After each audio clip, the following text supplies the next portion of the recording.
What's up, guys? In this video today, we're going to talk about the NFT marketplace, how it relates to Bitcoin breaking all-time highs. We got scam bots just killing all the Discord servers. We got mid-tier blue chips versus cash grabs, and how you can make generational wealth in NFTs regardless if we're in a bear market or bull market trend, bull market or bear market trend. If you're ready to get in the video, hit that subscribe button, drop a like in this video so other people can find stuff like this, and we can all drive Teslas and, ride first class. Follow me on Twitter at Cade Bergman, and let's get into the video.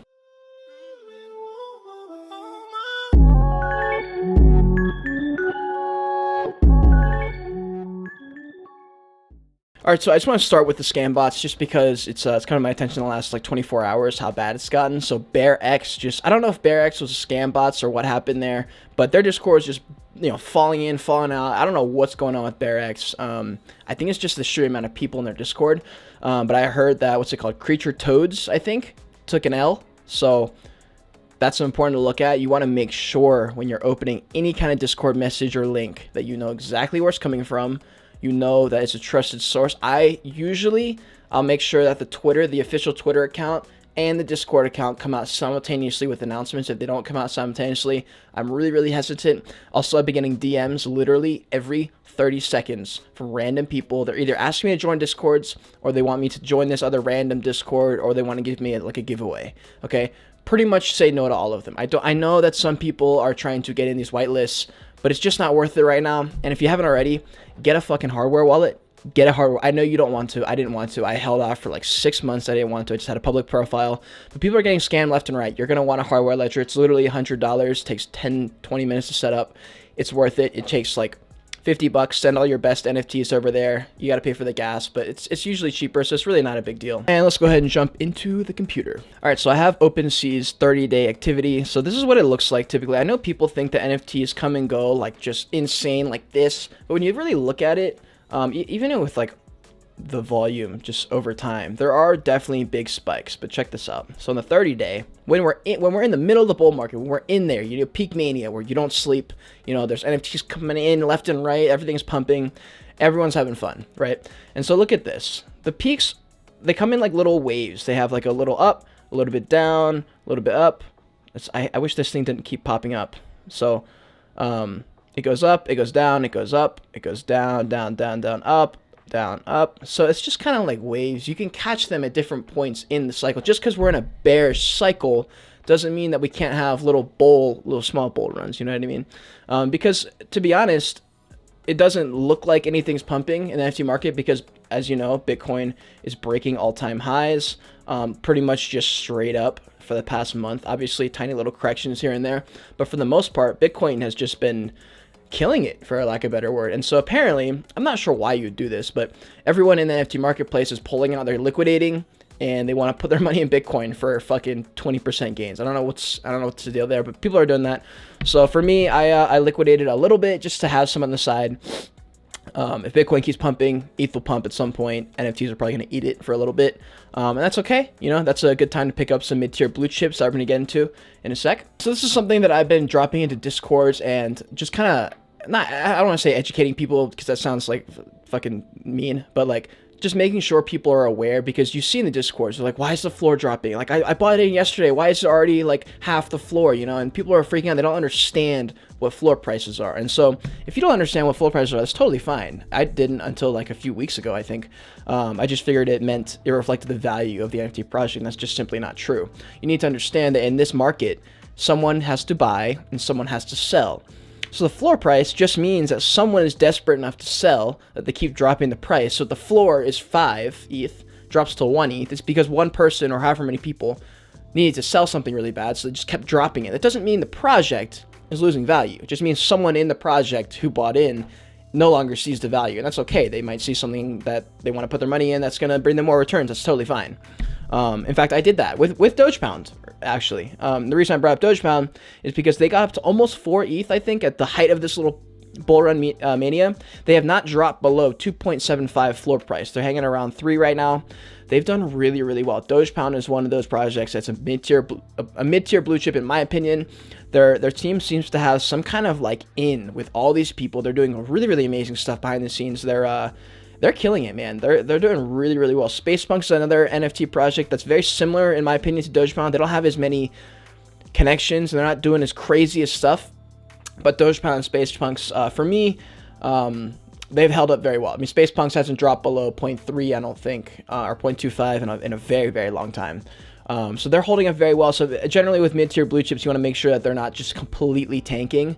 And when I say completely tanking, I mean like megaverse, like 10 ETH, not even 1 ETH kind of thing. Like that's not a good sign. Blue chips, you want to see them hold a little bit of value. You want to make sure that they got diamond holders in there. It's really, really important. All right, so this is another project that I've mentioned on the channel a few times, but Space Apes, I'm allocated into this project. I got 2. Right now they are at a floor price of 0.5. They haven't really dropped below 0.5, which is good for me. In my opinion, this is a mid-tier blue chip as well. They haven't stood the test of time yet, but when 1,000 owners, 2,000 items, this is the Genesis launch for this project, and it's held up very, very strong. The Discord is very, very strong. There's a fucking lot of diamond holders. I don't think you guys realize, unless you're in the Discord, people don't want to let their Space Apes go. I don't want to let my Space Apes go. I could have sold all of mine at over 1 ETH floor, like at like a 1.5 ETH floor. I decided not to. There was a couple I wanted, so I copped some there. I got a couple, I got one with the crown. I got one with like 3D glasses. I love my apes. I'm not selling those 2. So I'm definitely going to be looking to pick up 1 or 2 more while we're in a bearish sentiment. I'm going to wait, see if it drops a little bit lower. But this really isn't the time to be selling and buying right now with NFTs. It's just such a, especially if you need the money, just wait a little bit. You might be able to time the market a little bit more if you're able to wait, because you can kind of see, like, as Ethereum pumps, then altcoins pump. You can kind of guesstimate, okay, NFT should be pumping the next couple of weeks. Let me go ahead and get well allocated, get into some blue chips that can go up when the market is back. And I just want to go for a couple of projects that have made it in this bear market that everyone's claiming. We got Kaiju Kings holding strong at a 4.5 ETH floor. People are not selling this shit. I mean, there's 3,000 items, 1,000 owners. This is the kind of thing I see for Space Apes. I just don't think people have found out of Space Apes. I mean, they already minted, which is the thing. They minted in a very, very stealthy way. No one really knew about it except the people in it. So we got Kaiju Kings doing very well. We got Jungle Freaks kind of coming out of nowhere with a 0.8 ETH floor. They look like they're strong. Their community is very strong. For me, I'm probably not going to buy in. There hasn't been enough from that project making me want to invest and hold anything more than a flip. So, yeah, that's just my opinion. Doodles did well. Came out of fucking nowhere. I personally don't give a shit about this. I don't know. I didn't really like it. I thought it was cool. I didn't think it would hold like this. I thought it'd be closer to like a 0.3 ETH floor. I didn't think it would get much past that. So they did well. People really like it. I got nothing to really say about that. Okay, and this one's funny. So I don't know if you follow this guy on Twitter. His name's @shamdu.eth. I think the joke with him is people can't figure out if he's a high schooler or if he's like a 30-year-old man. But anyway, he's always talking about projects. He has a pretty good track record. And he decided to do his own NFT project, a stealth launch. No one really knew about it, but he tweeted about it like 20 minutes later, of course. And his is called Head DAO. I thought it was actually pretty cool. I liked it. This type of art is definitely in. I fuck with pixel art. I don't know why I like pixel art. I just do. I found out about it at like 0.16, and these kind of projects are very, very iffy. You never know what's going to happen. You never know like if it's going to flop or not. You never know if it's a flip project or if it's a blue chip, like hold long term. And since we're in a bit of a bear sentiment, it didn't have enough for me. I didn't know enough about it for me to drop in my Discord. Discord link below if you want. So I kind of held off, and it got up to 0.3. It's at 0.22 right now. I'm kind of glad I didn't get in. I don't know what's going to happen with this project. I need to do more research on it, honestly. If you have, and you know this dude, Shamdu, ETH, drop it in the comments below. I would love to know.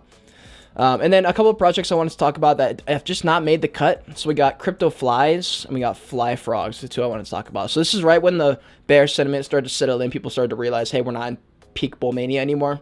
And these are two projects that people were tweeting about, trying to build the hype. And I initially saw it and I was like, this could go up. But then I looked at it, Crypto Flies, and I was just like, you know what, man? I just don't see it. I just don't. No one's buying fucking flies. Like, I just don't see it. Gut feeling for me. I have a natural talent with this. I have zero natural talent in entrepreneurship, as I was talking to Fidel about in the last podcast. But I do have a gut feeling for not markets, but human emotions, what people are going to think about it. And I just didn't see it with this. A lot of people were talking about Crypto Flies. I chose to hold off, and look at this. Not doing so hot. Same with Fly Frogs. Didn't really get over like a 0.12 ETH floor. So the value of it just couldn't get there. They couldn't get to a point where the value was able to set in more than like the floor price. So I held off. I'm glad I did. With this kind of market that we're in right now, it's very, very volatile, I guess the word would be. And you just want to be very, very, very picky, especially with mints, right? I found out both of these through Nansen, and that right as they were minting, and I just had a weird gut feeling. I don't know. When I saw Kaiju Kings, I was like, yep, that's definitely gonna fucking go to the moon, and I was right. As everyone could tell. Okay, and I wanted to bring up the Dogecoin Launch Pad for a specific reason, because I had this question that I actually asked the Space Ape community. What happens if your project that you're supporting long term gets to like a 10 ETH floor? What do you do? Like, what at that point? What's the incentive to hold? You know, where the hell's the launch pad? Okay, and I just brought up the Dogecoin Launch Pad because I want to talk about if your project that you're supporting hits a 10 ETH floor. So perhaps you bought Cool Cats and it got to a 10 ETH floor. At that point, what's the incentive to hold? Why not cash out 10 ETH? Fair question. These are some of the reasons. If you were in Dogepound, got up to a 4 ETH floor, how come it didn't crash all the way to 1? They brought out a launch pad. They got all these things they're getting you into. So basically, you hold the Dogecoin NFT. At some point, they're going to introduce staking they talked about. But these are things to kind of like say, hey, like you want to hold us. Just wait with us, bear with us, just like don't sell. And these are things. They got the Journey Crypto membership. That's going to be huge. Wolf of Wall Street, probably not going to be huge, to be honest. They got all these things that are coming up, and they're just getting people, oh my God, Reece James with Chelsea FC? Fuck yeah. Yeah, so these are certain things you want to look at. You want to make sure they got some kind of plan that it's worth holding through a bear market. You know, it's important. It's an important question. Some projects aren't worth it. Some projects is better to take your 10th profit. All right, and then I quickly wanted to bring up the Coolcash Energy. So this got over, I think, it got over 10th floor. It dropped all the way, I think, to 5. It's hovering around like a 6.5. I think the support line is around like 6. So when people buy into projects like this, so when it was first pumping, people were buying Coolcash at like a 6th, 7th, 8th floor, 9th, even 10th floor. They're buying because they want to be part of this project. They see the long-term benefits, et cetera, et cetera. If there's a project you want to get into long-term, I talked about this on my TikTok. If there's a project you want to hold long-term and we're in a bull market peak, mania, either sell it or just don't buy in. Like if you haven't bought it in, just wait. I know you want to be in it. Just wait until the bear market comes. You could have bought in at 10. You could have gotten it at 5. If that's a project you want to be in long term, wait. Just wait. You'll be fine. It'll still be here. Hopefully it's still here. If it's not here, it's a good thing you didn't buy. But if you're holding and Coolcash is at a tiny floor and we're at the peak of the bull market, you may consider selling. Unless it's got some kind of incentive like staking that would, say, hey, it's worth it to hold. Otherwise, sell it, keep that profit, keep that liquid. When the bear market comes and everything's down, you swoop in with all your ETH and you buy up all the blue chips. That's how you get generational wealth. That's literally how you do it. Right now, imagine if all the NFTs you hold, you had liquidated all of them. You have, 3 ETH in your wallet. Now you can go fucking shopping. You can go shopping, dude. Everything is on clearance, like for another few weeks probably. So for me, I have a little bit of liquidity. I'm going to see if I can get a little bit more. I'm going to go shopping the next couple of weeks, and I'll be dropping kind of all the projects I'm looking at. I'm kind of prioritizing research over anything else right now because I have some time. As you know, when the NFT market is booming, there is no time for sleep. There's no time for research. You're just degenerate, throwing money at fucking everything, and that's cool. It's fun, but this is the time where real gains are made. And if you're not following me on Twitter, here's my Twitter profile. It's dope. I share a lot of things. I follow really good people. So if you're not going to follow me, at least follow the people that I'm following. I follow really smart people. Half the alpha I get comes from Twitter. Half the alpha I get comes from rabbit holes at 2 a.m. when I'm high. And I want to give a shout out to @editor1 for buying my NFT, the prequel, As Above, So Below. This is a black and white photography set that I dropped. My first set launched. I sold that out in 2 days. Shout out Fidel. And the second set hasn't done as well. Didn't have as much hype. Totally cool.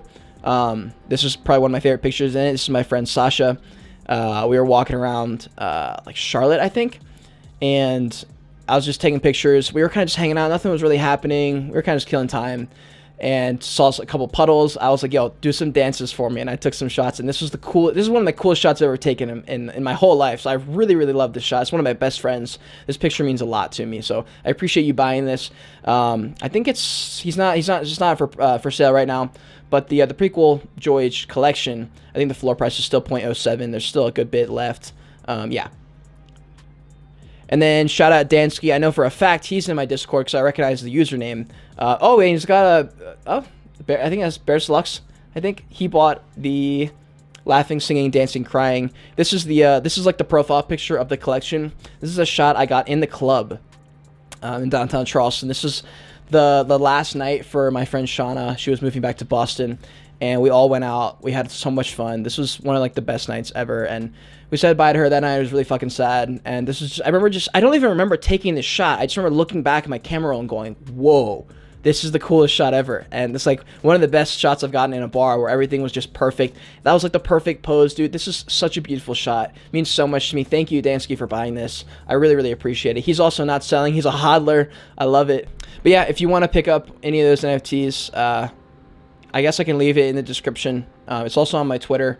But yeah, I'm a photographer. I do travel photography. There's a lot of cool pictures in here, honestly. This set means a lot to me, even more than the trip, like the actual Joyage that I went on, all my sick pictures from the travels.